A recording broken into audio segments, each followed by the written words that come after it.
Hi everyone. दोस्तों finally SOL ने financial support scheme का जो फॉर्म है वो ओपन कर दिया है।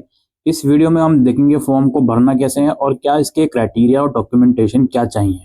आप एसओएल की ऑफिशियल वेबसाइट पर आओगे, यहाँ इंपॉर्टेंट लिंक्स के सेक्शन में आपको एफएसएस फी वेवर का जो लिंक है वो मिल जाएगा। यहाँ आने के बाद पहले हम इस पीडीएफ को ओपन कर लेते हैं। इसमें सारी इन्फॉर्मेशन लिखी गई है।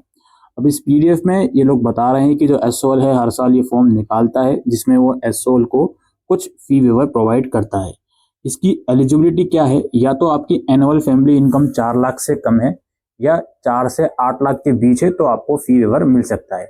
अगर 4 लाख से कम है तो अप टू 100% तक का फी वेवर मिल सकता है, लेकिन मैक्सिमम लिमिट 20,000 की है।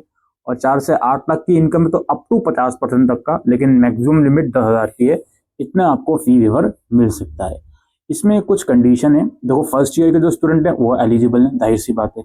सेकेंड, थर्ड और फोर्थ ईयर हर एक बच्चा इसमें एलिजिबल है जो करंटली एसओएल में पढ़ रहा है। लेकिन एक कंडीशन ये है कि आपका प्रीवियस किसी भी सेमेस्टर में ईआर या आप एब्सेंट नहीं होने चाहिए। ठीक है, बस ये एक छोटी सी कंडीशन है। बाकी परसेंटेज का कोई क्राइटेरिया नहीं है। जो रिक्वायर्ड डॉक्यूमेंट है वो अगर आपके पास है तो आप इसमें अप्लाई कर सकते हो। हाँ, एसओएल के ऊपर ये निर्भर है कि अगर वो कुछ और क्राइटेरिया इसमें ऐड करना चाहे तो कर सकता है। फिलहाल के लिए कोई और एक्स्ट्रा क्राइटेरिया नहीं है। इसमें डॉक्यूमेंट क्या है भाई, फैमिली सर्टिफिकेट चाहिए, इनकम सर्टिफिकेट, जो कि 31 मार्च 2025 के बाद का होना चाहिए। ठीक है, करंट फी रिसिप्ट की कॉपी होनी चाहिए। जो भी बच्चा सेकंड, थर्ड या फोर्थ ईयर में है उस पर्टिकुलर ईयर की फी रिसिप्ट चाहिए होगी। और जो बच्चा नया है तो अपना न्यू एडमिशन की जो रिसिप्ट है वो चाहिए होगी। मार्कशीट ऑफ लास्ट एग्जामिनेशन, अगर आप सेकंड ईयर में हो तो आपकी फर्स्ट ईयर की सेकंड सेमेस्टर की मार्कशीट लगा देना। सिमिलरली अगर आप थर्ड या फोर्थ ईयर में हो, जो भी आपकी लास्ट सेमेस्टर की मार्कशीट है वो लगा देना। और अगर आप फ्रेशर हो, फर्स्ट ईयर के स्टूडेंट हो, तो अपना जो उससे पहले वाली आपकी क्वालिफिकेशन है, लाइक अगर ग्रेजुएशन की हो तो 12th की, पीजी के स्टूडेंट हो तो ग्रेजुएशन की फाइनल ईयर की मार्कशीट लगा देना।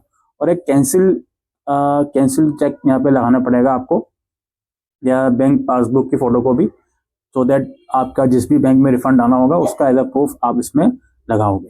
ठीक है, और इसकी लास्ट डेट फिलहाल अप्लाई करने की 5 फरवरी है। अब ये हम आएंगे फिल रजिस्ट्रेशन फॉर्म पर। यहाँ आने के बाद यहाँ पे कुछ इस तरह का इंटरफेस ओपन होगा, जिसमें अगेन आपको डिटेल्स बताई जा रही हैं। आपको फोटोग्राफ, सिग्नेचर, इनकम सर्टिफिकेट वगैरह, फी रिसिप्ट की कॉपी, मार्कशीट की कॉपी, कैंसिल चेक, ये सब चीज़ें रेडी करके रखनी है। अब यहाँ पे आपको अपना एसओएल का रोल नंबर या फिर मोबाइल नंबर डालना है। अगर एसओएल का रोल नंबर डालोगे तो करेक्ट फॉर्मेट में डालिएगा। और यहाँ पे अपना या तो बारकोड या कंट्रोल नंबर डालना है और आपको साइन इन करना है। अगर अब देखिए, साइन इन करने के बाद कुछ आपकी बेसिक डिटेल ऑलरेडी यहाँ पे शो कर देगा, जैसे आपका नाम, एसओएल का रोल नंबर, आपका फोन नंबर, किस प्रोग्राम के आप स्टूडेंट हो और एडमिशन कब लिया था आपने, किस ईयर में लिया था, और करंट सेमेस्टर क्या है। आपको सबसे पहले यहाँ पर अपना आधार नंबर डालना है, पैन नंबर डालना है। इसके अलावा बैंक अकाउंट होल्डर नेम पहले से ही आपका लिखा रहेगा। आपको अपने यहाँ पे बैंक अकाउंट नंबर डालना जो आधार वेरीफाइड हो, यानी कि बैंक में आपका आधार लिंक होना चाहिए। उस बैंक का आईएफएससी कोड डालना है, बैंक का नाम डालना है। ठीक है, फादर नेम ऑलरेडी लिखा रहेगा, फादर का ऑक्यूपेशन क्या है वो डालना है, फादर की एनुअल इनकम क्या है वो आपको यहाँ पर लिखनी है, फादर का पेन नंबर डालना है, और फादर्स आईटीआर भरते हैं तो उसकी वैल्यू क्या है वो लिखनी है। ठीक है, अगर नहीं भरता आईटीआर फादर तो उसको लिखने की जरूरत नहीं है, एनए वगैरह जो भी है वो आप लिख सकते हो।